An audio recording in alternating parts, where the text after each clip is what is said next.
Hello everyone, welcome to career maker.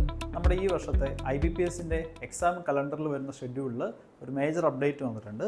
As you can see, exam എല്ലാം ഒരു completely reschedule ചെയ്തിരിക്കുകയാണ്. Usually നമ്മുടെ RRB clerk, RRB ബിയോഡക് exams ആണ് യൂഷ്വലി ആദ്യം വരാറ്. പക്ഷേ ഇത്തവണ RRB, അതായത് നമ്മുടെ റീജിയണൽ റൂറൽ ബാങ്കിൻ്റെ എക്സാംസ് എല്ലാം ഇയർ എൻഡിങ്ങിലോട്ട് മാറ്റിയിരിക്കുകയാണ്. നമുക്ക് ഡീറ്റെയിൽ ആയിട്ട് പെട്ടെന്ന് നോക്കിയേക്കാം. ഫസ്റ്റ് വരുന്ന എക്സാം IBPS PO അല്ലെങ്കിൽ മാനേജ്മെൻറ്റ് ട്രെയിനിങ് എന്ന് വിളിക്കുന്ന എക്സാം. ഡേറ്റ് നോക്കിയേ, 17th, 23rd and 24th ഓഗസ്റ്റിലാണ് schedule ചെയ്തിരിക്കുന്നത്. അതാണ് IBPS-ൻ്റെ ഈ വർഷം ആദ്യം വരാൻ പോകുന്ന എക്സാം. ഓക്കെ, അതിൻ്റെ മെയിൻസ് ഷെഡ്യൂൾ ചെയ്തിരിക്കുന്നത് 12th ഒക്ടോബറിലാണ്. ഓക്കെ, ഇനി SOR ഡേറ്റ് പ്രിലിംസ് 30th ഓഗസ്റ്റും മെയിൻസ് 9th നവംബറും. ഇനി നമ്മൾ IBPS ക്ലർക്ക് എന്ന് വിളിക്കുന്ന കസ്റ്റമർ സർവീസ് അസോസിയേറ്റ്, അതിൻ്റെ പ്രിലിംസിന് ഡേറ്റ് കിടക്കുന്നത് 4, 5 and 11 ഒക്ടോബറിലാണ്. അത് നേരെ എൻഡിങ്ങിലോട്ട് പോയിട്ടുണ്ട്.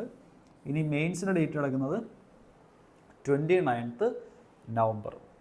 ഇനി നമ്മുടെ റൂറൽ ബാങ്കിൻ്റെ ഓഫീസ് സ്കെയിലാണ് നമ്മൾ RRB PO എന്ന് വിളിക്കുന്ന എക്സാമിൻ്റെ പ്രിലിംസ് കിടക്കുന്നത് 22nd and 23rd November 2025, mains 28th ഡിസംബറുമാണ്.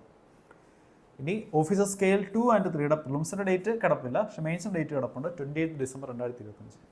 ഇനി നമ്മൾ RRB ക്ലർക്ക് എന്ന് വിളിക്കുന്ന റൂറൽ ബാങ്ക് ഓഫീസ് അസിസ്റ്റൻറ്റിൻ്റെ പ്രിലിംസിൻ്റെ ഡേറ്റ് 6, 7, 13, 14 ഡിസംബർ ഇയർ എൻഡിങ്ങിലോട്ട് പോയിട്ടുണ്ട്.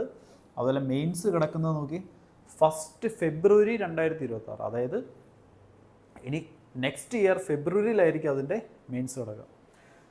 അപ്പോൾ ഒരു ഗുഡ് ന്യൂസ് എന്താണെന്ന് വെച്ച് കഴിഞ്ഞാൽ നമുക്കിനി എക്സാമിന് പ്രിപ്പയർ ചെയ്യാൻ ആവശ്യം പോലെ ടൈമുണ്ട്. അപ്പോൾ ഈ വർഷം സ്റ്റാർട്ട് ചെയ്ത സ്റ്റുഡൻസിന് നല്ലപോലെ, അതായത് നല്ല അടിപൊളിയായിട്ട് പ്രിപ്പയർ ചെയ്യാൻ ആവശ്യം പോലെ സമയം കിട്ടിയിട്ടുണ്ട്. ബാഡ് ന്യൂസ് എന്താണെന്ന് വെച്ച് കഴിഞ്ഞാൽ ഇത്തിരി ഡിലേ ആയി, അത്രയേ ഉള്ളൂ.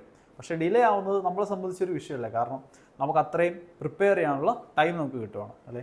അപ്പോൾ എല്ലാവരും ഈ ഡേറ്റ്സ് ഓർത്തിരിക്കുക. ഡേറ്റ്സ് എല്ലാം നിങ്ങൾ നോട്ട് ചെയ്യുക, അതിനനുസരിച്ച് പ്രിപ്പറേഷൻ കൊണ്ടുപോയിക്കോളുക. Okay, all the best everyone. Thank you. നമുക്ക് മറ്റൊരു വീഡിയോ കാണാം.